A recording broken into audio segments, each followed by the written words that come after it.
Coming up, we have Nicholas Vandenberg, CEO of Chili Piper. Nicholas will walk you through the main reasons why companies lose over 50% of their inbound marketing pipeline.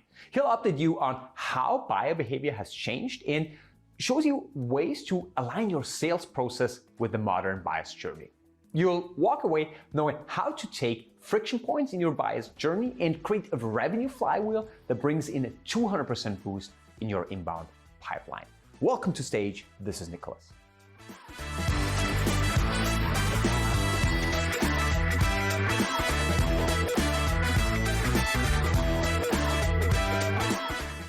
Hello again, Adworld. I'm here with Nicholas Vandenberg, the co-founder and CEO of Chili Piper, a SaaS B2B platform helping B2B companies double their inbound conversion rates.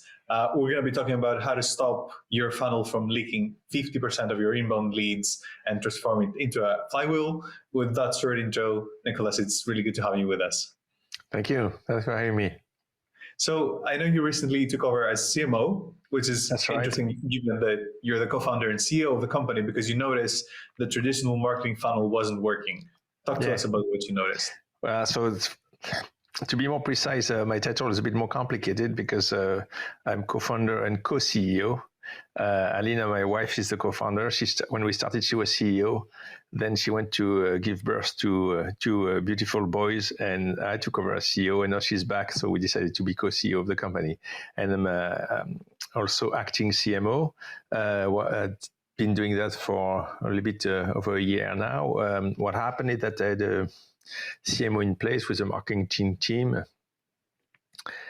And the team was going through all the motions that you'd expect from a marketing team, meaning we deployed HubSpot as our marketing automation. We started writing ebooks and capturing leads and starting advertising and all these motions, and nothing was happening. Like no needle was being moved, And so my CMO kept saying, well, you have to be patient, it takes a while. So I got patience, and eventually I thought, this is beyond my patience. I want to understand why it's not working.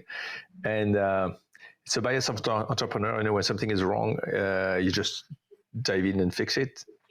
I'm not Elon Musk, but you would think that Elon Musk can't send a rocket to the sky, so he decided to start a rocket company, and so to my small scale, it was the same thing. I can't get that marketing to work, so I'm going to go and take over the marketing. And so yes, then it's been a fascinating journey. What I came to realize is that the way people get the information, make decisions, has completely changed. And so the classical motions of marketing based on trying to capturing a lead, write an email address, sending a lot of emails, that's called nurturing, and then getting to name QL that sales supposed to follow up with, and that failed, call them, send more emails to capture them, is completely broken. It just doesn't work. It's completely inefficient, and it's completely inadapted to the new world. So what's different in the new world? Well, it's what this company called Sixth Sense has called the dark funnel, meaning that anybody who's interested in a particular problem is going to find information about the solution by talking to their friends, by looking at Slack channels, by looking on LinkedIn, by looking at reviews. And from the vendor standpoint, it's called a dark funnel because the vendor is not aware of that. It's all done outside of the vendor's control, right? It's not done on the vendor's website nor through the vendor's emails. Through all that education is done outside, at first glance, outside of the vendor's control. And we'll talk about whether it's really completely out of the vendor's control or not. But from a traditional marketer, it is. It's all happening in these places that are not monitored. And then that potential buyer comes to your website, and you think you're going to capture their email and nurture them, but they already know, right? They already know. They know what they want. So going to that same motion of capturing emails and nurturing is completely suboptimal. In likely case, they've decided that they want to talk to a salesperson, so you want to go as fast as possible. In some other cases, they still have questions. They come on your website, and in that case, you still want to talk to the salesperson because that's the most immediate action you can take. I mean, trying to answer the question via an uttering cadence that's going to take 3 weeks is just not going to cut it. There's another piece that is actually not well understood and underreported, and that is that we make a much larger number of decisions now than we used to. So, especially in tech, this is actually true across the board. But if we just look at tech, there used to be just about 100 marketing martech solutions. Now it's past 1,500, I think, close to 2,000 solutions. And people say, "Oh, it's nuts, it's crazy, it doesn't work." But it's not crazy. What happened is that it can be economical to solve a little problem. So I solve a very specific problem, like for example, in our HR tech, we have something like 5 systems. We're an applicant tracking system, but we also have a CRM for applicants that's slightly different. It does slightly different things. It took me a while to understand why we did that, but we did. So and these things are much cheaper than used to be, right? An Oracle deployment used to be $1 million. Now you can buy for $10, $20 a month a user that solution that's actually helpful. So we buy a lot more and we have a lot bigger stack. As the result, we need to buy faster because if it takes us a year to make a decision on the $20 piece, it's not going to work, right? So all these vendors, all of us vendors, have to go much faster and make sure that we never drop anybody in the process, because otherwise they'll move on to either the next competitor or the next topic that they have to cover. So they may not buy your solution or the competitor solution, but they'll buy something else. That's actually at Chili Piper, our number one competitor is other initiatives. It's not so much they want to do something else, that they decide that something else is their priority now. So that completely changes the motion that you need to deploy in marketing, and that's what I've been busy trying to understand and deploying in the last year as acting CMO. So you mentioned the dark funnel and the user getting information outside the business's control. How has this impacted the buyer journey?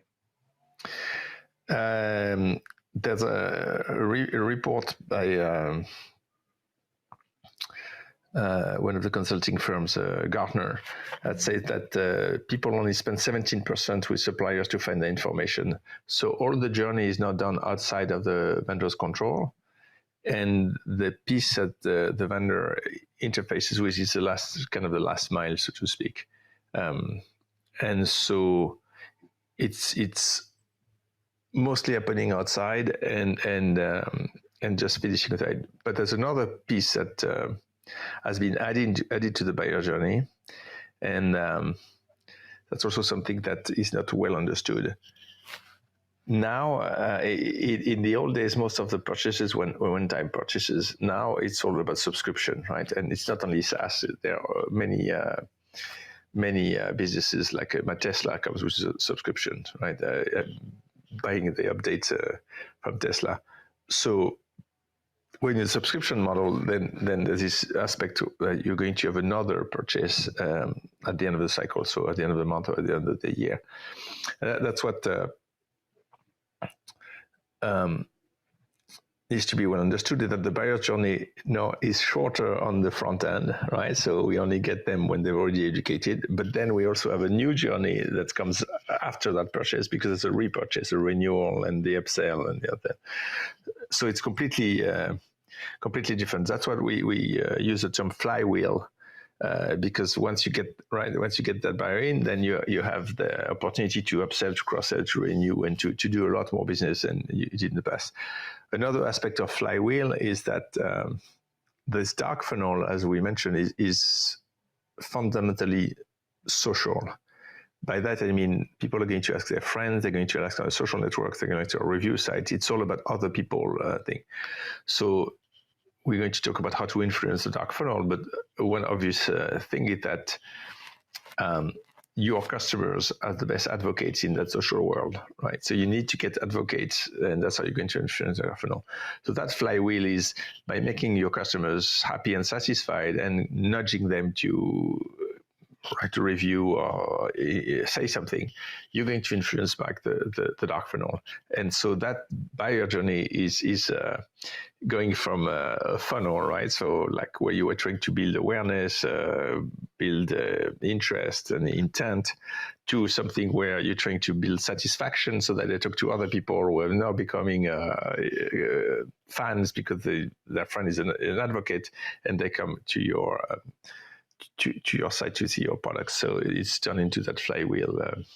And so the journey has a very different shape. So would you say now that sales has more or less of an influence over that journey or the flywheel? Yeah, it's a very good question. So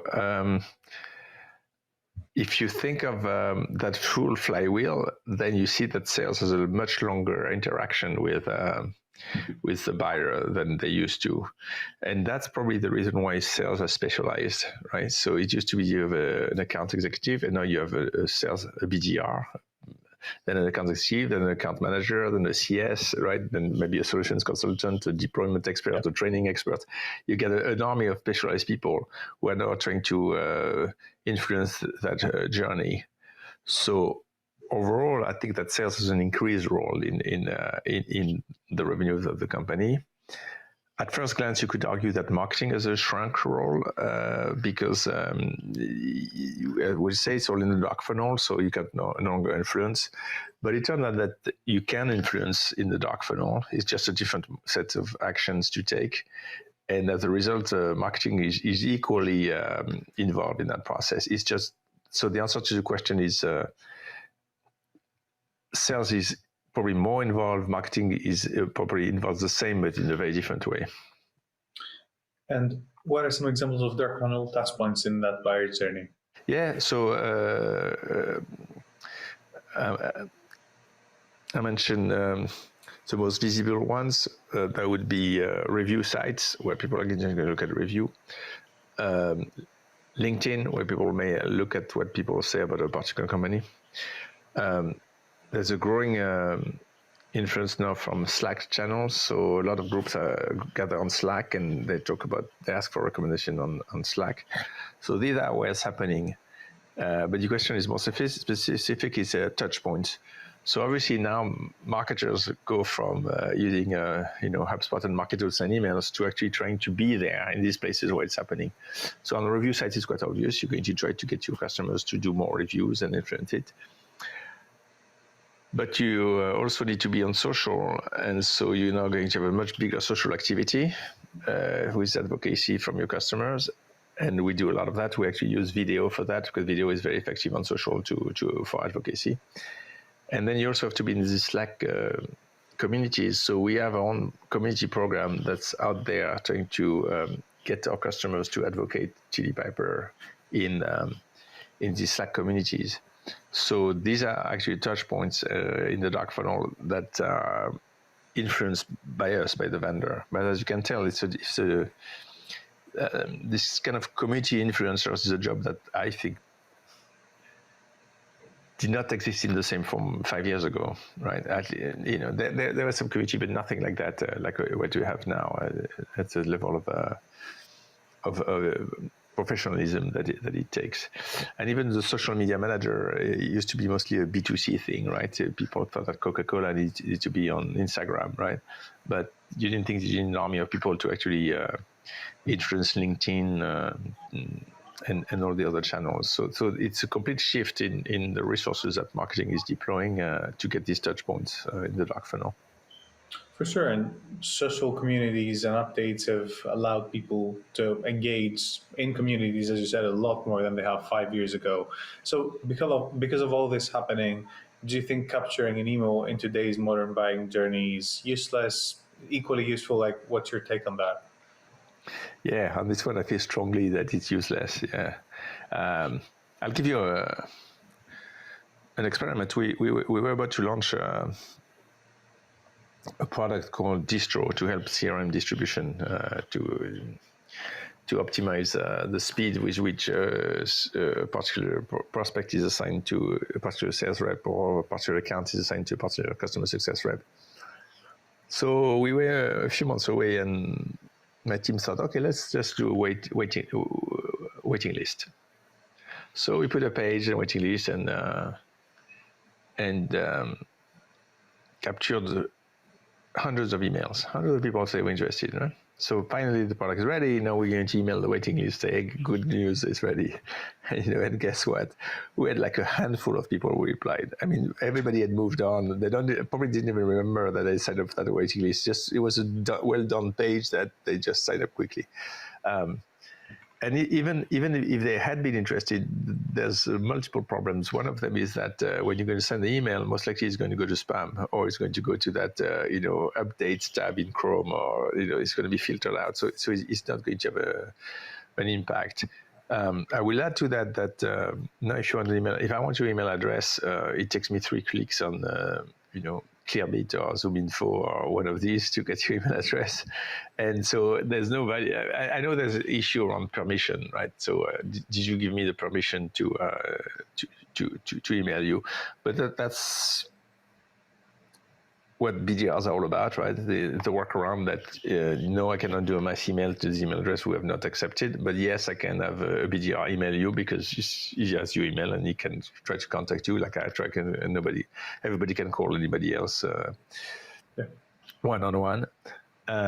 So basically, email is ineffective, and capturing an email is no longer an achievement. And so clearly, this idea of capturing email is gone, is dead. You have to do something different. And then if no one is buying from email nurturing or from the process of capturing an email and trying to nurture that, how is this affecting conversion rates, market conversion rates, and driving leads? Because you mentioned the typical model was marketing generate leads, waits until they're warmed up and then hands them off to sales. How has this been affected? That's right. So people have operated with this model of MQL that was SQL that was then moved to opportunity. And the concept is exactly what you said. You have a lead, you've captured it, but maybe I was going to say cheated to capture it, or you did something that give you a Starbucks card, but you have no evidence that the person is interested. And as a result, sales doesn't want to talk to that lead, so you have to do a bit more, and then this becomes marketing qualified lead. All that process doesn't work. This concept of MQL, SQL is a dead concept. What you want to do is when somebody comes to a website, we call it the straight to meeting imperative. You want these people to have a meeting with you, straight to sales. Now, of course, you want to qualify. You don't want to send unqualified people. But what we found today is that qualification is no longer about the behavioral aspect of qualification is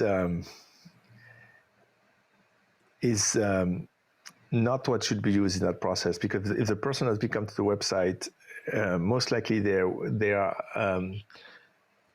ready to talk to a salesperson. So you can entice them to talk to a salesperson. So the only question is to disqualify those who cannot use your software. Let's take an example of Chili Piper. For the longest time, we were only working with Salesforce. So you had to be on Salesforce. So we would ask a question, are you on Salesforce? If not, we can't talk to you. So that's that way. But if they are on Salesforce, as I mentioned, people make decisions, a lot more decisions than they used to. And the concept of budget has changed a lot too, right? When there's one thing about band, like is there a budget? When here's what happened. A good example. My director comes to me and say, we need to have a visualizing tool, and I recommend that we use Mode. Now, we didn't budget for that, right? It tells me we need it, and it shows me the return on investment, and we're just going to go ahead. And even larger companies now have much more loosely defined budgets because they know that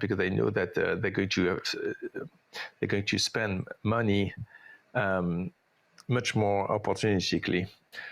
So all that to say that the correct motion when you are able to capture somebody is the straight to meeting imperative. Try to get as much as possible to the meeting. In the old days, the way it was working is that an MQL, so would come to the website, you'd capture the email, and then you would ping a sales rep to say, hey, I have an MQL for you. Here's the email address of the person, and go and try to reach out to them or the phone number. Follow up. And follow up with them. And that's a super inefficient process because, with reason mentioned, the email is not going to be working. People don't answer their phone. I was talking to an inbound SDR. I said, what is your job? I said, I'm an inbound SDR. So tell me more about it. Well, people submit a form, in that case, that they want a meeting. They want a demo. I call them and I schedule that meeting. I say, oh, that's great. And how is it going for you? I said, it's going great. I'm converting at 40%. And I said, you mean to tell me that out of 100 people who want a meeting, 60 of them did not get a meeting? And there was this glass ceiling that 40% was the best that could be achieved if you optimize, if you call fast. And so that was nonsense. So that's what we solve with our product Concierge. We have an automated solution that upon form submission in real time qualifies, route, and retrieve the email and book the meeting. And our customers now convert at 80%, meaning they still lose 20 in there because occasionally you have somebody who doesn't show up to the meeting or at the last minute doesn't book. But overall, that leaky funnel that came from the SDR taking a long time to follow up and not getting through has been eliminated. So that process is completely different now. So that's quite interesting. And from 40% conversion rate to 80%, that's a really big gap. Talk to us about the concept of the leaky funnel and focusing on the entire customer journey. Yeah, that's right. So that was the most striking leakage point that we came across at Chili Pepper. It was like, seems impossible that companies can operate and be satisfied with a 40% conversion rate. So like 40 out of 100 people who ask for the meeting actually get the meeting. So that's the most striking. But there are other leakage points all through the journey. The second most important one is the handoff between sales development and account executives. And these leakage points are often when there's a handoff between one team and another. The reason for that is that there's a delay in coordination in information, and that delay is actually extremely detrimental. So what happened is that we had a customer who said, look, my SDR is on the phone, and let's say it's an outbound SDR, and the person is interested in a meeting, right? I said outbound SDR because it is our belief there should be no inbound SDR. Every inbound should be straight automated with Chili Piper. But you're an outbound SDR, you're on the phone with the meeting. And now they have to book with account executives. Where a lot of companies have territories and then they have teams. So you need to find which team is in this territory and then maybe round robin to that team. So it used to take the SDR 7 minutes to do that work. Think which team should take that meeting, who in the team is next. Let's go to Google spreadsheet, to Salesforce, find who's next, retrieve that person's calendar in GCal, create the invite, send the invite, 7 minutes. You cannot wait 7 minutes on the phone when you're a prospect, right? So you cannot say, okay, bear with me, and I have a process that's really time consuming, but I'm sure you have nothing else to do than wait for that. So they hang up, and then the meeting invite comes 7 minutes later. Well, when the meeting invite comes 7 minutes later, that person has moved on, right?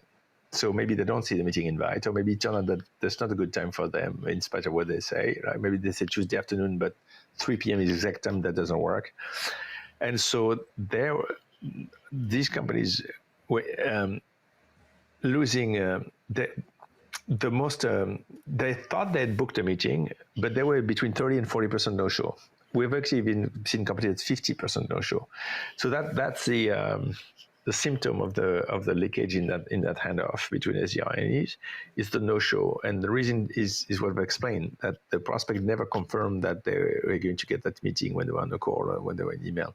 And so when the meeting comes, they're not aware of it. So what you need to do is make sure that the person agrees to that meeting, and this has to happen in real time. So that's the second piece we automated. We call it our handoff solution. With Chili Piper, when an SDR is on the phone, you can click one button and Chili Piper present the calendar with the invite pre-populated of the right account executive with the prospect already ready to be sent. Next click, the invite is sent. 2 clicks, you get the prospect. Did you get the invite? Yes, you got it. Can you please accept it? Here's accepted. All right, we're all set. Then we send reminders, so the no-shows are, worst case around 5% instead of 40%. So that's the second leakage. Then it continues, because you have a handoff between the account executive who's closed the deal and the CS who need to onboard the customer. And you think, well, people they've paid now, so they need to be onboarded. But if you don't onboard fast enough, right, then you have the risk that they will never onboard, which is the number one reason of churn at Chili Pepper. We have a very low churn. We're very proud, but the number one reason is that people never deployed.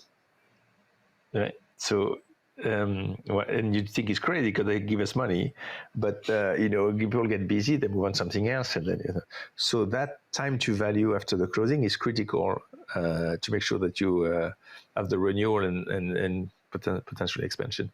So that's the same thing. The handoff has to happen quickly, and that's another tool, another leakage in the process that we handle. That's one that's a lot more subtle. People don't think of it this way, right? You don't think it's critical that when the account executive win the deal, then the deployment happens as fast as possible. But it's critical. And so that's a third leakage in the journey. So I mentioned there are a lot of other smaller points, but these are the three biggest ones that we've observed and we're addressing. Quite interesting, and it feels like you're helping brands create really seamless experiences, because in what we're saying, like having to wait 7 minutes or having to wait for a follow-up email from someone to be able to continue the flow and get the demo. So I'm curious if you can give us a few specific examples of conversion points within the funnel where you're seeing a ton of drop-off. Yes, or I'll give you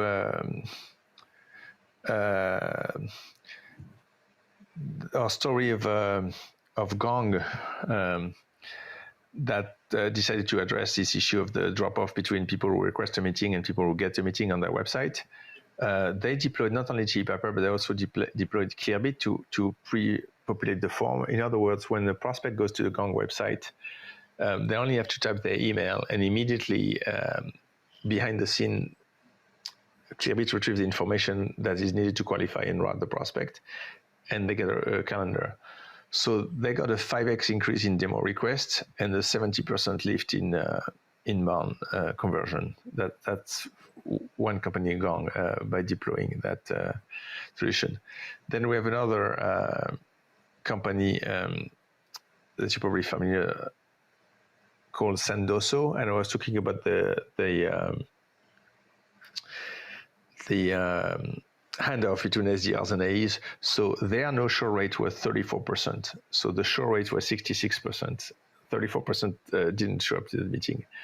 They deployed Chili Pepper to be able to book the meeting in real time, and they went to 92% attend the meeting, so 8% no-show. So from 34% down to 8% no-show rate at Sandoso, just by deploying that solution that gives, as you say, a much better experience from the prospect. And then the third example we have is at Patient Pop. Patient Pop is a solution for doctors, and they need to onboard them very quickly because then doctors get busy and move on and never deploy. So they were able to automate 90% of the onboarding process with a Chili Pepper solution and increase their renewal rate by 20%.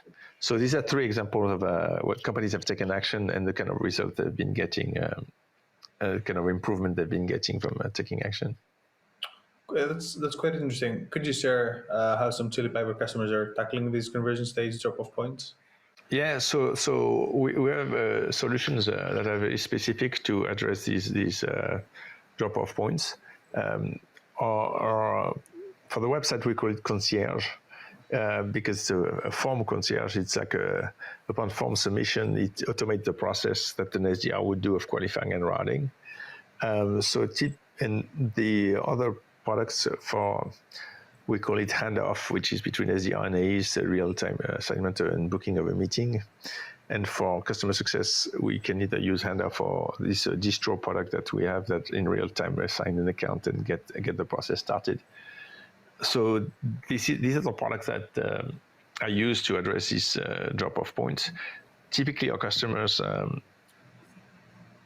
have to change their process around it, right? So the most obvious change is the website. When we use Form Concierge to automate the inbound SDR process, then you no longer need an inbound SDR. So for a while, some of the customers say, well, why don't I have the inbound SDR take the first meeting? But that's often unnecessary and unpleasant for the prospect because they want to have a demo. They don't want to talk to somebody who's going to give them the demo. So what we found is that our customers take advantage of this automation to redeploy their inbound SDRs and get them to do some of the jobs. So either being outbound or work with partners or work with more interesting jobs that are more fulfilling than just booking a meeting to somebody who's already said they wanted a meeting. So that these are the three products I deploy and the kind of a change management process that our customers go through. So finishing up, and I know we've discussed the problem and the kind of like different solutions to that. Is there anything marketing and sales teams or people working in B2B should have in mind with regards to how they can better optimize their website moving forward? Well, what they need to have in mind is that the world has changed. That the tech stack that they've deployed is probably no longer appropriate. Even the motion that they've deployed are no longer appropriate. So they have to completely rethink their process in the different stages. And the important piece is that what they thought was the best doable in terms of conversion, as I mentioned, that often people thought that a lot of people don't even measure it. They think it's good. And that they convert 40%. That has completely that ceiling has been shattered, right? And now you can go to much higher. So all these companies are leaving tons of money on the table by not taking the action to increase their conversion throughout the buyer journey, from initial interest all the way to renewal and expansion. Yeah, amazing. This has been really insightful, and I guess some really great opportunities for B2B salespeople, marketers, and brands out there to optimize their funnel and fix that leaky website. Nicholas, has been a pleasure chatting with you. Thank you very much for joining us. Thank you.